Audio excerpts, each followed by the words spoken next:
আসসালামু আলাইকুম। সবাইকে জুমা মোবারক। জুমার নামাজ পড়ে এসে দুপুরের খাবার দেওয়ার জন্য শেডে ঢুকি। কিন্তু শেডে ঢুকে আমরা দেখি শেডের অবস্থা একটু খারাপ করে ফেলছে তারা। আর আমরা প্রতিনিয়ত যেই কাজটি করি, শেডে কোনো ময়লা আবর্জনা থাকলে কিন্তু তাৎক্ষণিক সেটা পরিষ্কার করে দেওয়ার চেষ্টা করি। কারণ ময়লা আবর্জনা জিনিসটা দেখতেও কীরকম লাগে, আর বিশেষ করে আমার এই জিনিসগুলো দেখতে খারাপ লাগে অনেকটাই। তাই দিনে যদি ১০-১২ শেড পরিষ্কার করতে হয়, এতেও আমার কোনো সমস্যা নেই। কিন্তু সবসময় পরিষ্কার পরিপাটি দেখাটাই অনেকটাই ভালো লাগে, মনের শান্তি একটা বলতে পারেন। সোজা এসে গরুগুলোকে দানাদার খাবার দিছিলাম, তারা দানাদার খাবার খাচ্ছিল, অন্যদিকে আমরা শেডের সেই ময়লা আবর্জনাগুলো পরিষ্কার করতেছিলাম। আর সব কিছু সুন্দরভাবে পরিষ্কার করে দেওয়ার পর কিন্তু তাদেরকে আমরা দুপুরের যেই খড় দেই আমরা সেই খড়টিই দিব।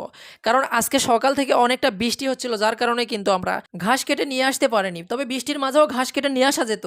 বাসায় একটু কাজ করতেছিলাম, সাইডে মুরগি রাখার জন্য একটা সুন্দর ঘর বানাচ্ছিলাম। আর যেহেতু বৃষ্টির মাঝে ভিজে গুজে এইসব কাজ করতেছিলাম, একটু বিরক্ত বিরক্ত ফিল আসছিল, যার কারণে কিন্তু আর অন্যদিকে জুমার দিন আজানও দিয়ে দিছিল। যেহেতু আজকে শুক্রবার, আজানের পর আর কোনো কাজ না করাটাই ভালো, তাই আমরা ঘাসের জমিতে যাইনি, ঘাসও কাটা হয়নি।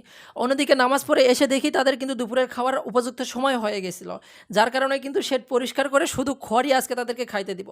তবে খড়ের সঙ্গে ঘাস দিলে একটা উপকার রয়েছে, কারণ খড়ের মধ্যে কিন্তু কোনো প্রোটিনই নেই। আর যদি আমরা কাঁচা ঘাসের সঙ্গে একটু মিশ্রণ করে একটু সিস্টেম প্রসেস করে খাওয়াতে পারি, তাহলে কিন্তু এই খড়ও উপযোগী হয়ে ওঠে।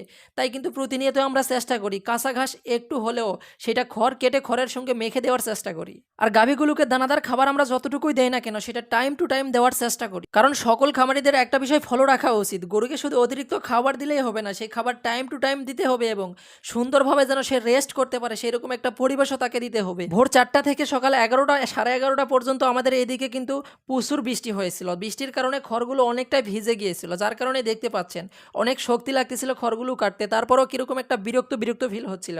যাই হোক, বিরক্ত করলে কিন্তু চলবে না, গরুকে খাবার দিতে হবে। আর এমনি খড় দিলে গরু অনেকটা খড় নষ্ট করে ফেলে, যার কারণে কিন্তু একটু কষ্ট হলেও সেই খড়গুলো একটু কেটে দেওয়ার চেষ্টা করি। মাশাআল্লাহ, কিছুদিন আগে আমাদের বাসায় যে ২টি ব্ল্যাক ডায়মন্ড এসেছিল, সেটাই হচ্ছে এই ২টি ব্ল্যাক ডায়মন্ড। অল্প কয়েকদিনে কিন্তু তারা ঘাস লতা পাতা খাওয়া শিখে গেছে মাশাআল্লাহ। কমেন্ট বক্সে কিন্তু সবাই মাশাআল্লাহ লিখতে ভুলবেন না, যাতে করে আমাদের এই ব্ল্যাক ডায়মন্ড দুটির কারণ নজর না লেগে যায়। আলহামদুলিল্লাহ, একটু কষ্ট হলেও অবশেষে খড়গুলো কাটা কমপ্লিট হয়েছে। এখন খড়গুলো গরুর সামনে দিতে হবে। আর খড়গুলো গরুর সামনে দেওয়ার পরও কিন্তু দুপুরের জন্য গরুর খামারের কাজ আমাদের শেষ। আবারও যে রাতের কাজ সেটা আমরা রাতেই করে নেব। বিশেষ করে প্রত্যেক দিন কিন্তু বেলা ২টার মধ্যে আমরা দুপুরের খাবার দেওয়ার চেষ্টা করি। কারণ খাবার শুধু দিলেই হবে না, একটা বিষয় যে বারবার বলি, গরুকে রেস্টের সময় দিতে হবে। যার কারণেই কিন্তু সকাল ৮:৩০ থেকে ৯টার মধ্যে কিন্তু আমরা সকালবেলার খাবার দেওয়ার চেষ্টা করি। দুপুর ২টা থেকে ২:৩০ মধ্যে দুপুরের খাবার দেওয়ার চেষ্টা করি। সন্ধ্যার খাবার দিতে একটু লেট হয়ে যায়, ৭টা ৭:৩০, কোনো দিন ৮টাও বেজে যায়।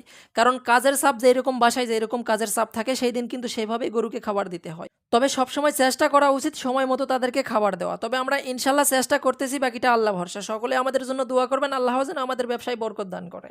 সকলের সুস্বাস্থ্য ও দীর্ঘায়ু কামনা করে এখানেই বিদায় নিচ্ছি। সবাই ভালো থাকবেন, সুস্থ থাকবেন, অন্যায় হতে বিরত থাকবেন। আর ভিডিও শেষে আবারও বলতেছি, মাশাআল্লাহ লিখতে কিন্তু ভুলবেন না। আসসালামু আলাইকুম।